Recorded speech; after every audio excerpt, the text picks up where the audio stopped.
thing is just not have us live. I don't think we're live. Let me make sure. Let me see. It says we're live. It says we're live, but we're gonna see. And we are live. Listen, good evening. Good evening, and welcome to an amazing conversation that I'm having. I'm Tameka Chapman, and I am joined by some amazing ladies from the Day One Summit that's coming up on November 9th, next Saturday. Yes, next Saturday at 10 a.m. It's coming up very, very soon, ladies. So before we get into good conversation, I want the ladies to just quickly introduce themselves. Not your long bio, just a quick thing. Your name, where you're from, and just something nice about you that we may not know. Okay. Let's start with you, Miss Audrey. Please introduce yourself.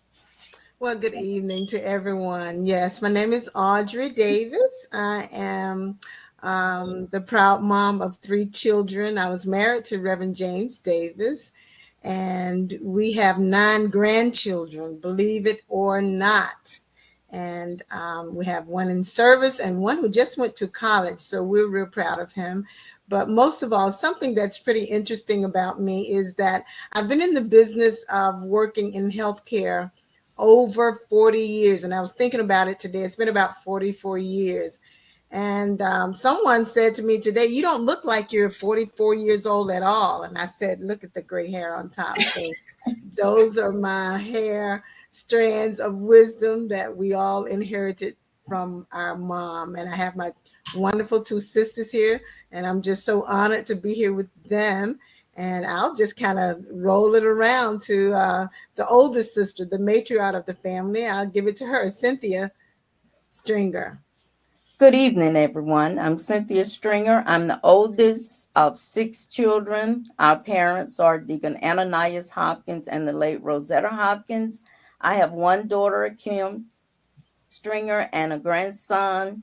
And my passion is helping, being of service. And that is when I'm in my happy space. And I will pass it to my youngest sister. Hello, I'm Jennifer Hightower, and the youngest of the girls, the knee baby of the family, and just glad to be here. A mom of 2, Christy and Michael, and a nana of 3 handsome boys, and enjoy that. And just enjoy, as they said, helping people, and to get this started with Hope by the Bay. And just glad to be here, and glad that you've invited us to your platform. And I'll pass it on to Jackie. Good evening. I am Jackie Brown. First, I'm a believer. I'm a wife. I'm a mother. I'm an entrepreneur and owner of Premier Glory Wear, which is a Christian online apparel and gift store. And I'm glad to be here tonight. Awesome, awesome. Well, listen, ladies, as excited as you are, I am as well. I like to have conversations with some amazing women who are doing just amazing things in the world. And you all are. And I can't wait to hop into this conversation. So we're going to kick this thing off. The Day One Summit, it's all about helping others. And Miss Cynthia, you say you like to help, right? Yes, most definitely. Right. So this summit is all about how can we help others move forward? How can we help them have a new start, a fresh start, a new take on, maybe they've gone through some obstacles, some challenges, some things in life that they feel like, okay, I'm just ready to give up right now. But because you all are here, because you've overcome some obstacles, because you can now guide them through some things in life, now they can get a fresh start. They can start again. They can have a new beginning to whatever that area of life is. So I'm going to start with you, Miss Audrey. The question is, if you could, if you had to start over in any area of your life, what advice would you give to someone on day one? What would be one thing that they should do on day one? So you pick whatever area of life it is that you feel, I'm not even going to say that. I'm going to say in the healthcare industry, all right? If you were to start over, what is one thing that you would do on day one with the wisdom that you have now? Well, this is a very good question for me because I've had to do exactly that, and that is to start over. My husband left us 4 years ago. So 4 years ago, I was standing, not knowing what to do, which way to go, how to get things done, just kind of in a state of shock, actually. And the first thing I had to do was just stop and pause and try to breathe, because this was such of a shock for me. Um, but as time went on, and because I had the support of a wonderful family and friends, I was finally able to just move.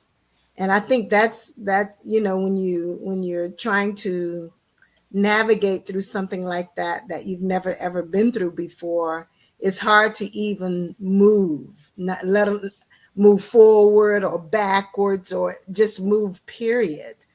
So having the support of someone else and being willing to accept support and help from someone else, having the mind to accept what others are willing to do or say, or not even say, or not even do, just to be in your presence. That really helped me.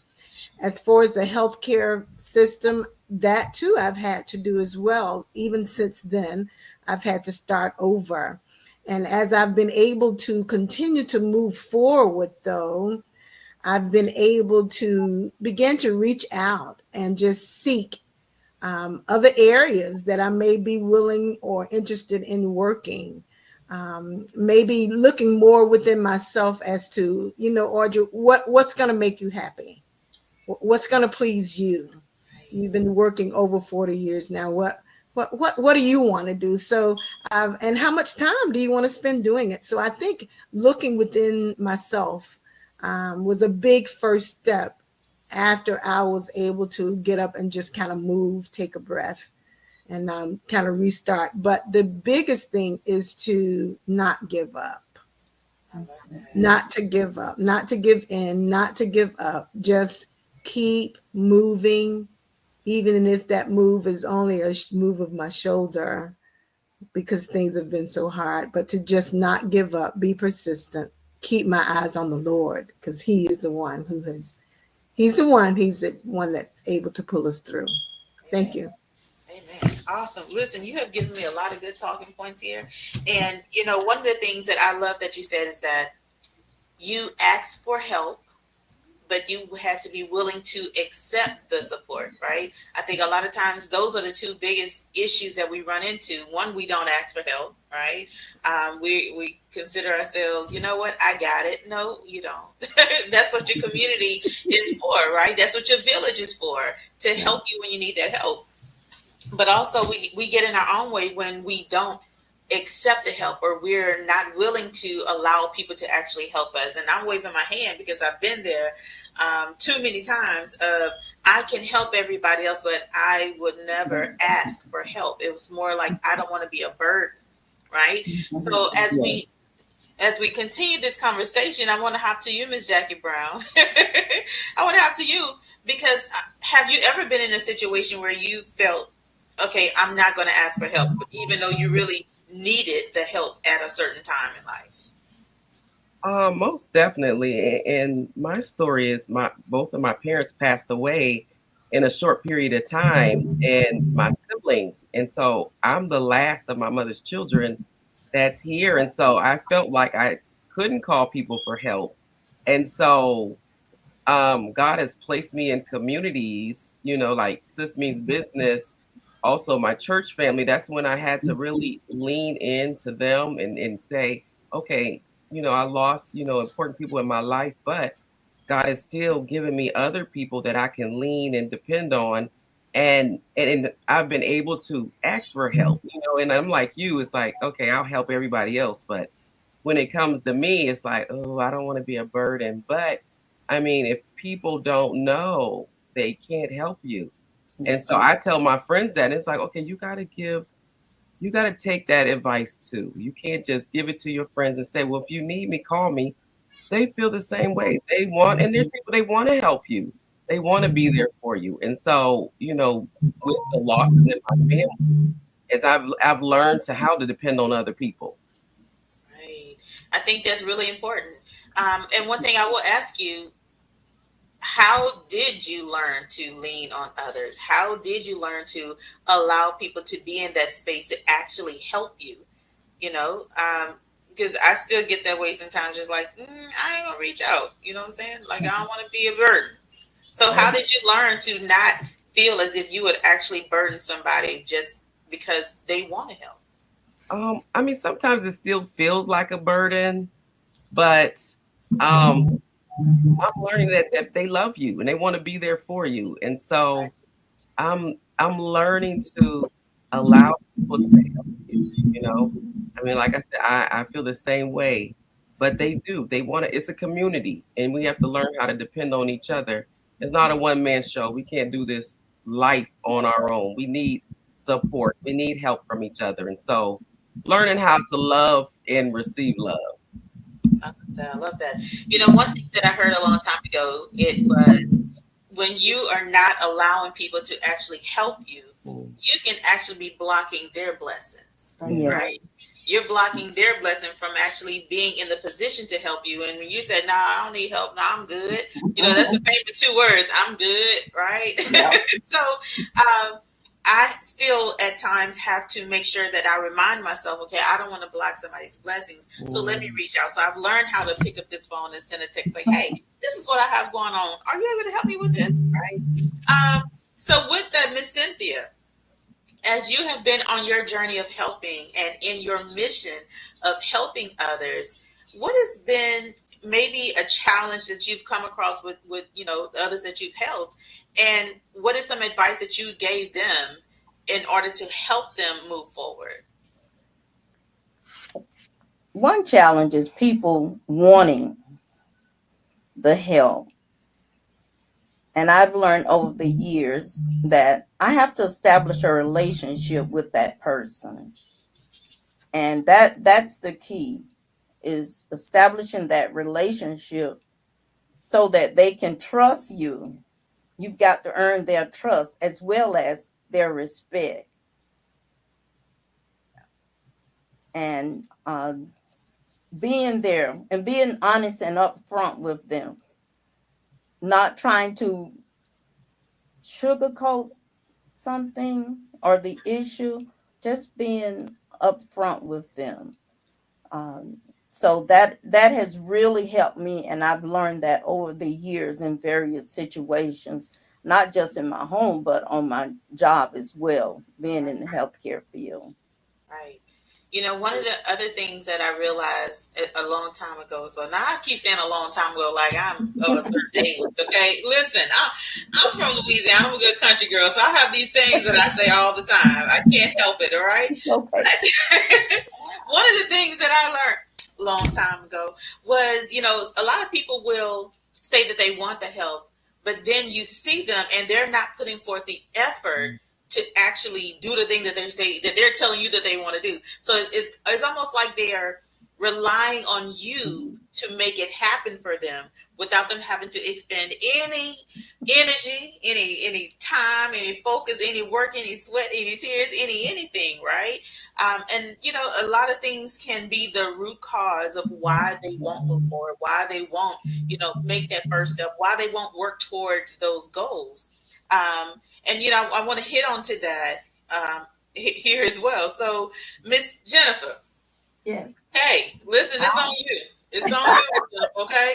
Like when we are coming across people who say that they want this, who will pour out their heart and soul to you, that this is what they want to do and this is really their heart's calling, but when you see them out and you don't see them doing any of the things that they need to be doing to operate in that calling that they say is from their heart, okay, what is something what is some advice that we can give, or what is something that we should do as those who help, to not get pulled into all of those messy wires? Oh my, that is a We're just big gonna call one. this a messy wire. You know, you get all those cards and mixed up. You can't pull them out because it's a big Right, knot. You know, what, right. what do we do? Well, as for ourselves, one of the first things that we should do is just, say a quick prayer and ask the Lord to give us some guidance as to how to approach that person and how to even approach the situation. Then, if we can draw that person in, sometimes some people will not do it by themselves. So, if we just link up with them, partner with them, or as we hear a lot in the 5 a.m. Sessions, collaborate with them, not just point them to where to go, but actually take them part of the way, because some people are just afraid to make that first step and they actually need somebody else to go along with them. And if you're the stronger one in that group, then say your prayer and God will guide you as to the things that you can do in order to get that person to be more motivated, and allow them to see and know that, hey, I've been through some tough stuff. I've had some challenges, and many times people open up and they'll feel a little more freer to be able to move on and to accomplish whatever they need to do. Right. I love that. I love that. You lead with prayer. Y'all heard that, right? You lead with prayer. And that I would say that at one point in time, that was something that I did not do before, just jumping in and helping. It was just like, oh, that's nothing. Let's get it done. Right. Oh, girl, we got it. Let's get it done. Like that. That's my phrase. Okay. Let's get it done. But I do know that when you put God first, when you put him in part of everything it is that you're doing, and you pray and you get that guidance, the discernment that you now have about things start to kick in high gear, right? And you can now, understand who you're supposed to be helping and who you need to let go and let's sit over there and figure it out on our own for a minute, right?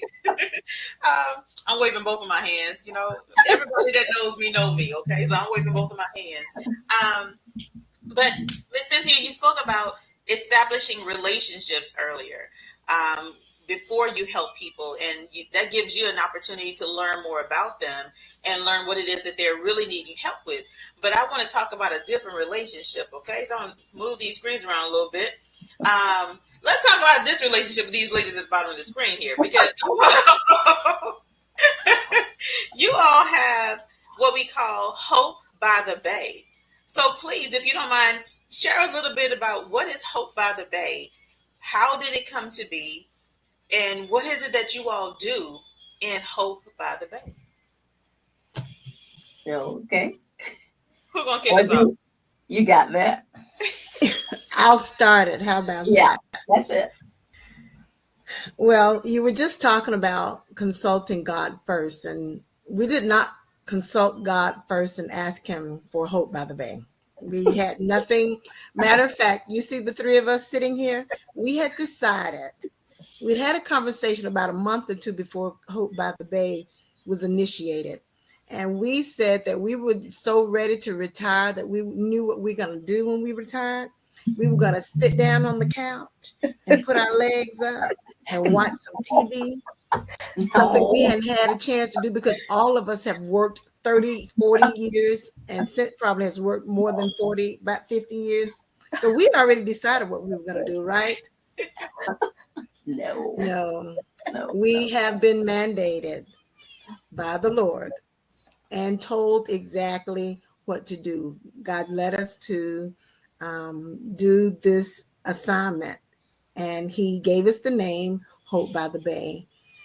Being in with Sis Means Business and connected with Dr. Tavis has opened up some opportunities for us and helped us to learn some things about ourselves that we didn't even know was deep down on the inside of us. We've been able to come together as a family, and the Lord said that the three of us would be the ones that he wanted to initiate this assignment, is the way he put it.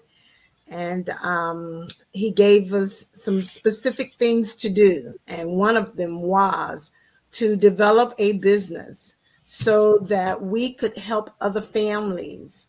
And whether they were one member family or 10 member families, to do what we had done and what we had observed being done and what we had lived through being done. And that was people caring for people.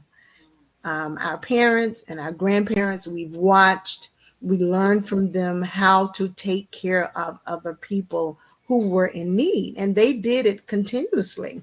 So when the time arrived and we were given opportunity to take care of our parents, um, we were able to do that. As we've said, there's 6 of us, and all of us play a very vital role in the caring of our parents. Now for about 12, since about 2012, I think we started, but this just came as of last year, this mandate to initiate this business. So I'm going to let someone else now, let Senator Jennifer take the next piece of this. Awesome. You can go ahead. This was this mandate, and we're still learning. No 2 days are the same. No 2 days were the same over the years. But this is what the Lord was training us for. Most of us work in the healthcare field, various areas, and that has helped us to provide for our parents and others. So we enjoy, as she said, our brothers, and not just the siblings, our nieces, our nephews, our in-laws. We work together, and we do it because we love it. And like I say, no 2 days are the same. But we also have to remember you have to take care of yourself.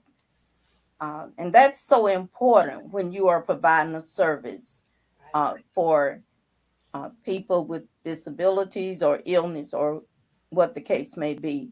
You have to take care of yourself as well. Awesome. And I'll let Jennifer share. Mm-hmm. And in taking care of yourself and actually working the business, and not even the business, but just doing what you do as a caregiver, particularly if you're a multi-family, caregiver. Some people, there's only one person, so they have to get along with another community. However, our community was already there. So one of the biggest lessons that we had to learn and to share is that everyone had a role. Everyone may not have the physical role to do things, but there were other things within that needed to be taken care of. The financial, the legal, the sitting, going to appointments, or even with the kids, drawing the kids in of all ages, the teenagers, even the babies, allowing the family to just take a part and do whatever it is. And I can remember that. This is a little bit touchy for me, but the morning that Mama transitioned, and it was as if one section of what we were doing stopped. And it was like in a race. It was time to pass the baton on to the next group. And yes, she was under hospice, and the hospice nurse came in and did her part. But within the family, because my nephew and brother are in the funeral home business, well, it was time to pass the baton on to them. And it was not easy seeing them take her out the house. Yeah. So, and this conversation started as, what do you do to start over? So at that point, that was an ending point. but it was a new starting point. So where do you go? What do you do with your time? Although we still, had daddy and we still have him. Yes. So making that adjustment. But my point is respecting everyone's position, respecting what everyone has to offer, Yes. and allowing them to share and give what they can when they can, and knowing that when it's time to pass the baton on to someone else or to another level. And that was, that is one of the really important aspects of what you do in caregiving, to help take care of yourself as well. Because if not, you could have a breakdown saying, oh, my life is over. I don't have anything else to do. So now what do I do beyond, at this time? Right. I love that. I love that. I love what it is that you all are doing. Like, you already answered my next question, but I would say that the fact that you all are doing it together, are you helping other families to create this family environment for others, or are you working specifically with one person? Is this a family teaching families to create this community? That is our purpose, I to love help it. teach families. And as Audrey said, whether that family includes one person who is a caregiver, or, numerous other family members taking care of other families and self as you take care of your loved one. I love that. And what was going to be my next question was because when you work together as a family, a lot of times you butt heads, right? Because somebody's over here doing what I'm supposed to do. Why are you over here doing this when you need to be over there doing that? Okay. But I love how you said you respect everybody's position. You respect everybody's role. Everybody knows their role and they play in their role to make the whole thing work together. So I love that. And that's a big takeaway for a lot of people who are working together in business, family who are starting a business together or whatever that is. If you're working together with your family, I mean, it can be your close friend too, but you got to understand your roles and play your role. Do your thing that keeps everything afloat. Because if everybody's focusing on this one thing, everything else is just going to sink. It's going underwater, right?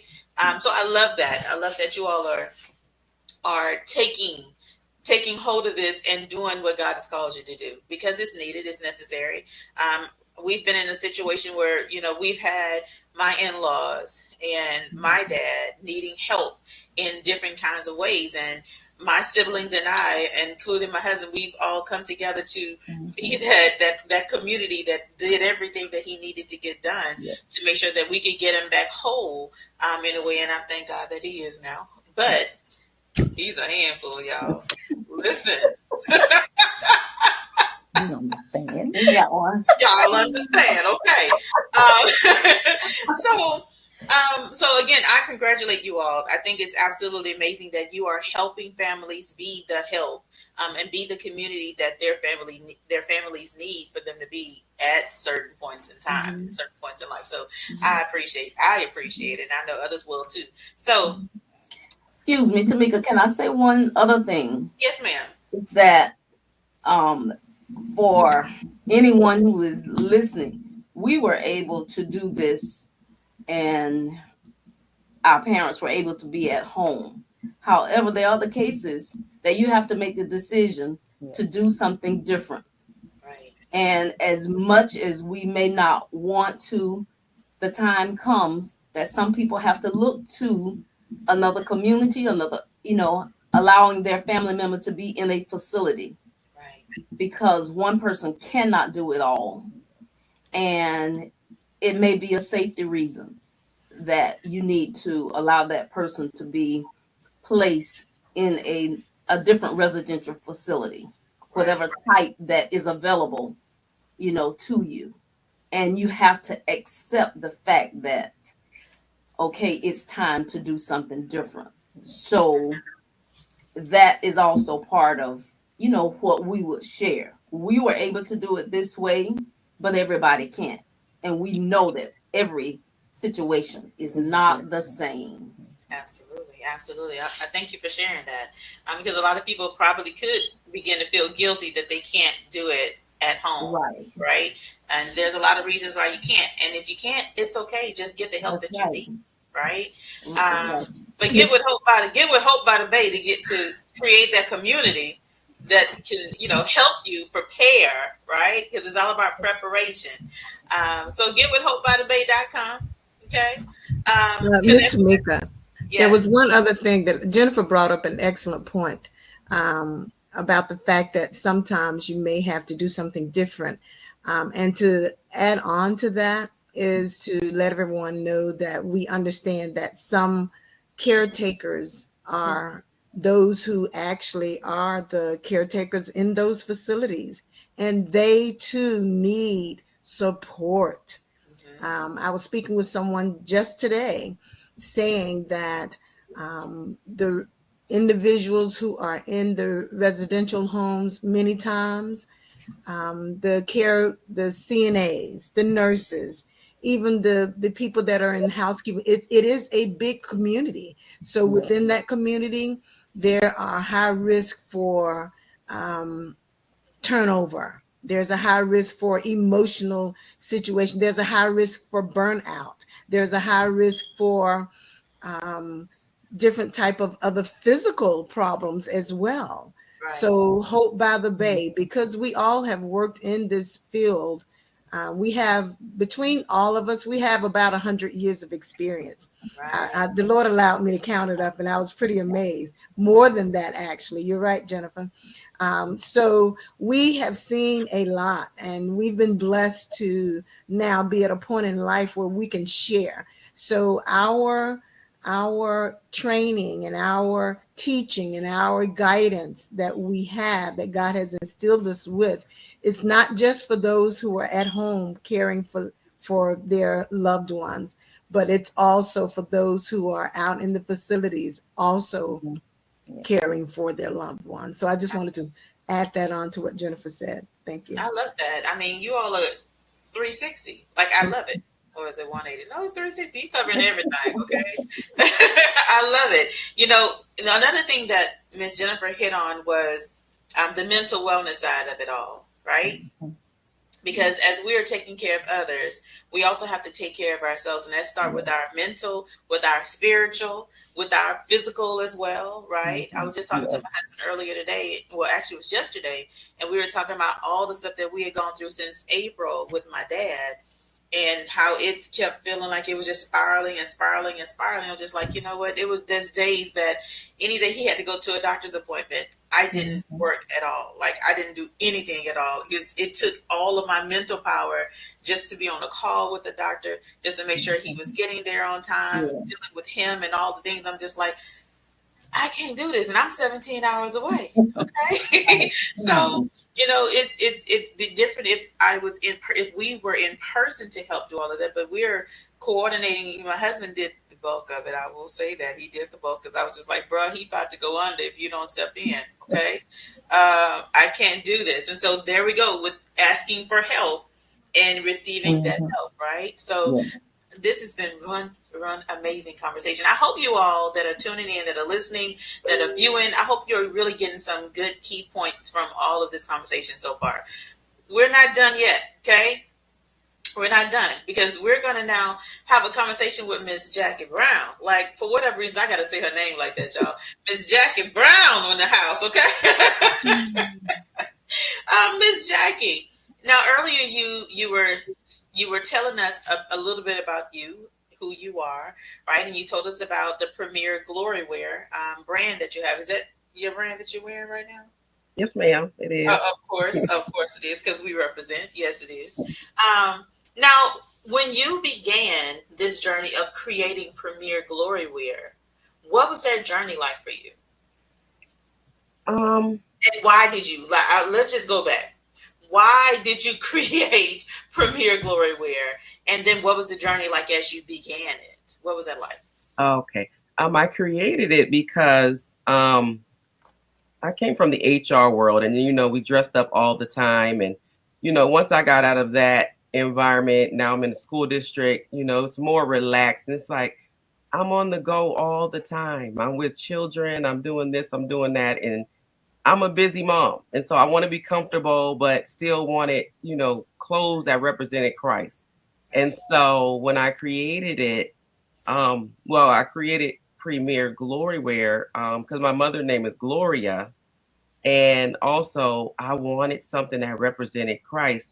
And I see so many people wearing Christian tees, but they didn't represent him on the inside. And so the title is Premier Glory Wear, a reflection of my father. And so I wanted the things that I created to represent him, on the outside, and I represented him on the inside. And so it wasn't just your average, t-shirt or journal, but actually whoever created this was actually, a representative of Christ. Right. And so the journey, it's been exciting, hard, but exciting. I'm looking at the end result and I'm seeing, the doors that the Lord is opening now. And so I'm excited. It's hard, but I'm willing. I mean, if you can give an employer your best years, it's just I can put that energy, that time and attention into myself. And so I'm making an investment into me right now. And so hard or not, I'm going all the way. I love it. Listen, I'm all in on me. I'm always going to bet hard on me, okay? Because I know how hard I go. And if I go just a tenth hard the way that for myself, the way I do for everybody else, like, I'm going to win. I got this. But I will say that because this is an entrepreneurial journey that you're on with Premier Glory Wear. There's a lot of entrepreneurs that I'm connected with. Probably 99.9% of the people that I'm connected to are entrepreneurs in some kind of way, right? And a lot of times they're ready to throw in the towel. A lot of times they're like, you know what? I tried to do this little t-shirt thing. It ain't work. I done spent all my money. I got all this inventory. Nobody's trying to buy this stuff. I don't know what else to do to market. I done put every t-shirt on that I got. I done took pictures in it. I done posed in this thing. I will ask you this question. If you had to start over, right, in creating your brand, in creating this company that you have, Premier Glory Wear, what would you do on day one? On day one, I would say telling everybody about what you do, not being shy. And I think that was my issue because I'm a private person. Like I said, it's been challenging, but I've been connecting with communities.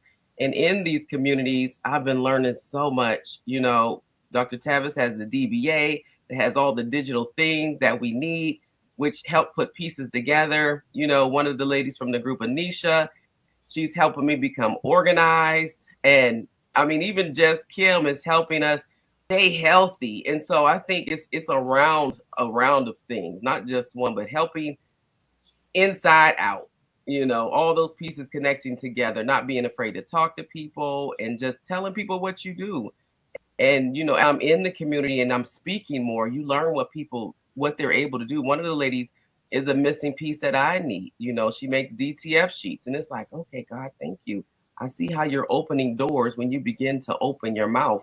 And that's what, Dr. Tavis is telling us in the morning, open your mouth, Yes. and if you don't open your mouth, things can't change.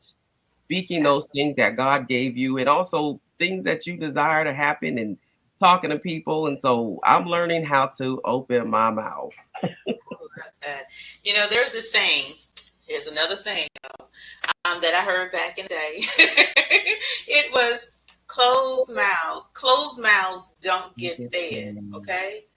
And that shifted me a little bit because I'm also an introvert. Okay.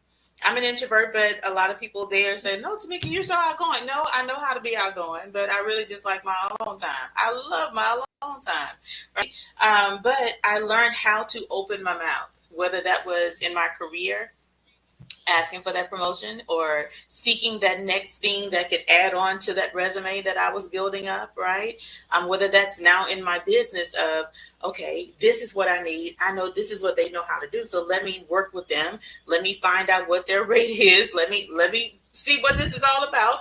Let me ask for the help. Yes, asking for help that I sometimes still don't ask for. But that whole thing of closed mouths don't get fed, it's absolutely true. Nobody will know what you need. Nobody will know where you're struggling, what your struggles are, if you don't just open up and say, hey, this is my problem. Who has a solution? Right? You can either teach me or do it for me. Which one you want to do? Right? But either way, I just need to get it done. So thank you for sharing that. Now, what I really want to do right now is, hold on, we got to chat. Okay, before we are wrapping up, but before we wrap up, can we talk about Sis Means Business? Right? Can we talk about Sis Means Business? Because listen, I'm not gonna be on Dr. Tavis's bad side. Okay. She's not gonna get me for not talking about Sis Means Business, because I know she has a conference coming up. All right. Okay, hold on. Let me. You need me to remove you right quick? Yes. Okay. There you go. So I know she has the Sis Means Business Conference coming up. I know she is the leader of Sis Means Business Community, as well as all of the amazing things that she has going on, that she is teaching, she is coaching and helping and molding and guiding. So can you tell us a little bit, what has been your experience in the Sis Means Business community? Let's go with you, Ms. Audrey.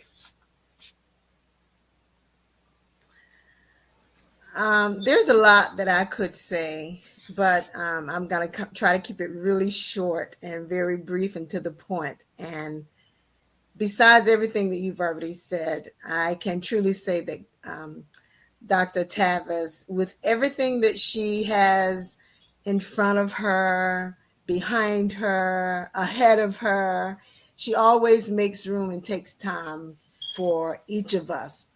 It's pretty amazing that she has the ability and to keen in and to tune in and to perceive what those of us who are around us, and when you spend time with her, it's like you can tell and you know without a doubt that it has to be the gift of the Lord that allows her to discern and to be able to determine, what a person's needs are.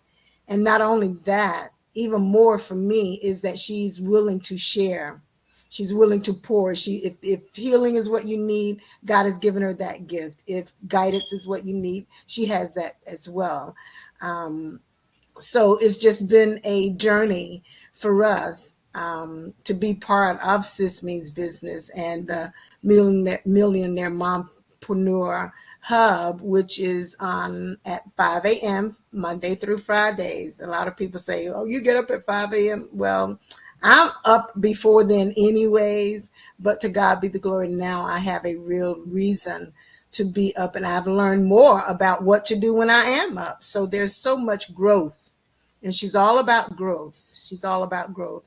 So we're grateful to be there and have the opportunity to be connected with this community, because it's been a lot of changes for us, but it's been some good changes.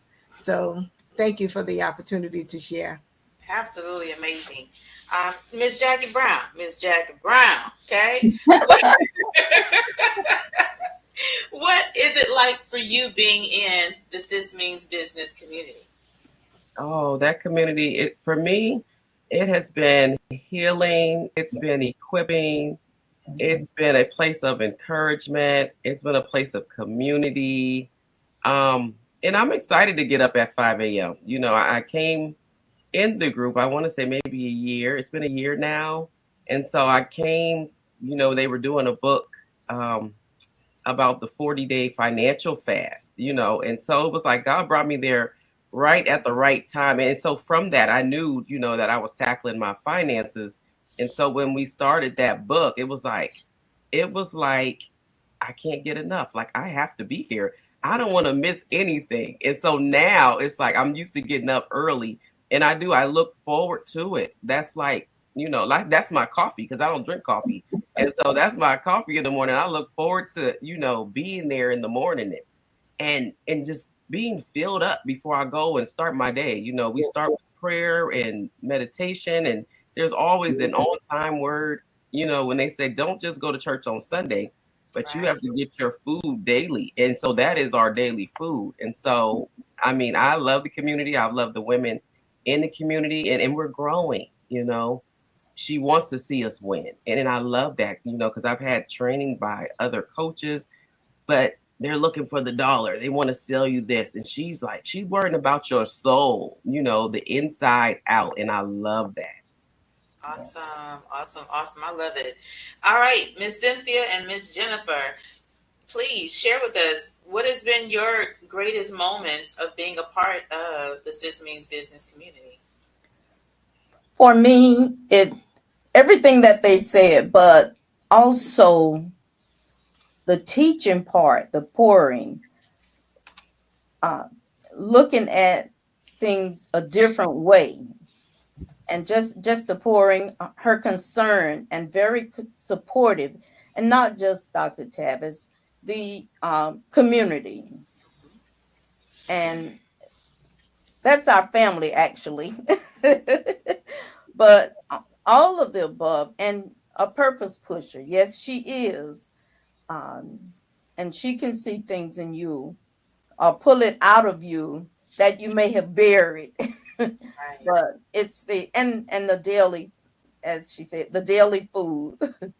I'm I'm I may not say very much, but I'm listening. I wanna get it all.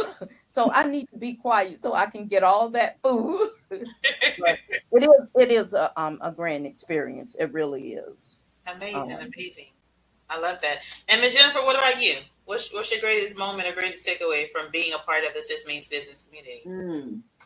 Mm. Just to add on, and just to from what has already been said, it's the community. mhm. It's the community, and that it is a God community, and making connections with people that you just see their picture, you hear their voice, and Yes. sometimes you don't hear their voice, but just See that the picture. community, and knowing that it is not a room of jealousy Right. or strife.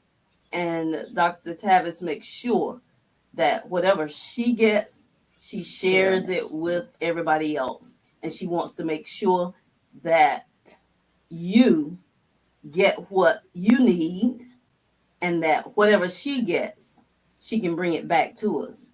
And then being able to become friends and familiar with the other people in the group. And, Jackie has her business, and being a supporter of each other's business. And Mhm. sometimes there's so much going on, you're like, you want to be a part of it all, but you can't.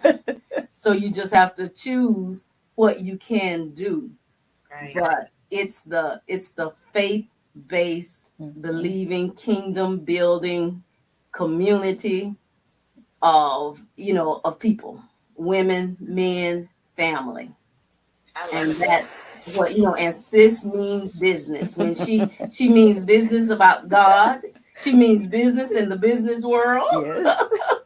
I And she wants to share it with everybody else. And that's what you want. That's the kind of community I think everybody wants to be a part of, right? You want to be Yeah, a part yeah, of yeah, a community that feeds you in every area of your life, right?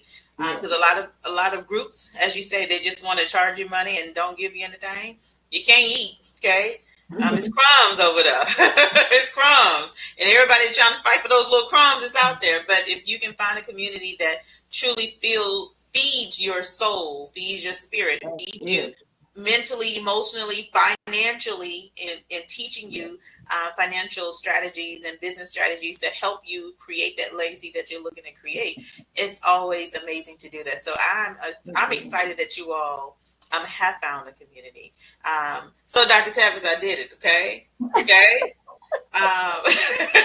So listen, I'm just playing with y'all. I'm just playing. So thank you all for joining me tonight. For those who are viewing, those who will catch the replay, thank you so much for joining us tonight. And I hope that, and I pray that the conversation that we've had tonight with Miss Jackie Brown, okay, with Miss Audrey Davis, and with Miss Cynthia Stringer and Miss Jennifer Hightower, I hope that the conversation has fed your soul in some kind of way. Yeah. Because again, the Day One Summit is all about helping you start over, giving you that new beginning in whatever area of life it is that you feel stuck and stagnant in right now. So make sure that you all tune in on next Saturday, November 9th, for the Day One Summit, where not only will you see Miss Audrey Davis, Miss Cynthia Stringer, Miss Jennifer Hightower, and Miss Jackie Brown, but you're going to see, let's see, 7 more ladies, okay? Yes. 7 more ladies for the Day One Summit. So thank you all. I appreciate you for being here. You all have a good evening, have a good night, and I will see you all soon. Bye, y'all. Bye. Bye. Thank you. Thank you. You're welcome. You're welcome. Thank you.